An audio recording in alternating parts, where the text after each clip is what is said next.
நம்ம கனவுல வந்தா என்னென்ன பலன் கிடைக்கும் அப்படின்னு பார்க்கலாம். மல்லிகைப்பூ கனவுல வந்துச்சுன்னா, நம்ம வீட்ல சுப நிகழ்ச்சி நடக்க போகுது. வெள்ளை தாமரை பூ கனவுல வந்துச்சுன்னா, சரஸ்வதி தேவியோட அருள் நமக்கு கிடைக்கும். கல்வி அதுவும் இல்லாம நம்ம செய்கிற வேலையிலேருந்து நமக்கு உயர்வான நிலை வந்து நமக்கு கிடைக்கும். கர்ப்பிணி பெண்கள் கனவுல தாமரை அதுல் மற்றும் வெள்ளை நிற பூக்கள் கனவு வந்துச்சுன்னா, அவங்களுக்கு பிறக்க போகிற குழந்தை வந்து ஆண் குழந்தையா இருக்கும். அதுவே செம்பருத்தி, ரோஜா அப்படின்னு சிவப்பு நிற பூக்கள் அவங்க கனவுல வந்துச்சுன்னா, பெண் குழந்தை பிறக்கும். ரோஜா பூ வந்து கனவுல வந்துச்சுன்னா, ஏற்கனவே நம்ம ஏதோ செஞ்ச ஒரு செயலுக்காக நமக்கு பாராட்டு கிடைக்கும். அது மட்டும் இல்லாம, நமக்கு வந்து நிறைய நன்மைகள் கிடைக்கும் அப்படின்னு சொல்கிறாங்க. முல்லைப்பூ கனவுல வந்துச்சுன்னா, தாய் வழி உறவில் நமக்கு தேவையான உதவி கிடைக்கும். பன்னீர் பூ கனவுல வந்துச்சுன்னா, வெளியூர் அல்லது வெளிநாடுலேருந்து நமக்கு நல்ல செய்தி வரும்னு அர்த்தம். பவளமல்லி வந்து நம்ம கனவுல வந்துச்சுன்னா, தந்தை வழி உறவால் நமக்கு வந்து நன்மை ஏற்படும்.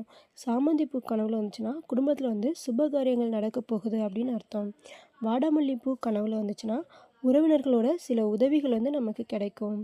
அல்லிப்பூ கனவுல வந்துச்சுன்னா, மனைவி வழி உறவால் நமக்கு வந்து நன்மைகள் ஏற்படும் அப்படின்னு சொல்கிறாங்க. செடியிலேருந்து வர பூக்களை வந்து நம்ம பறிக்கிற மாதிரி கனவு வந்துச்சுன்னா, நல்ல பலன் நமக்கு கிடைக்கும். அது மட்டும் இல்லாமல் சகல ஐஸ்வர்யமும் நமக்கு கிடைக்கும்.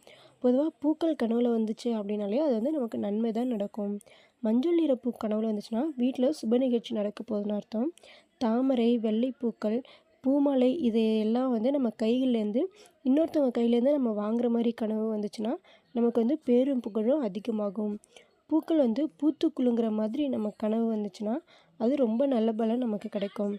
மிகுந்த வாசம் உள்ள பூக்கள் வந்து நம்ம கனவுல கண்டா அப்படின்னா, நமக்கு வந்து திருமணம் வந்து கைகூடும்னு அர்த்தம். இதில் மலர்கள் வந்து வாடி போன மாதிரி கனவு கண்டா மட்டும்தான் நமக்கு வியாதிகள் உண்டாகும் அப்படின்னு அர்த்தம்.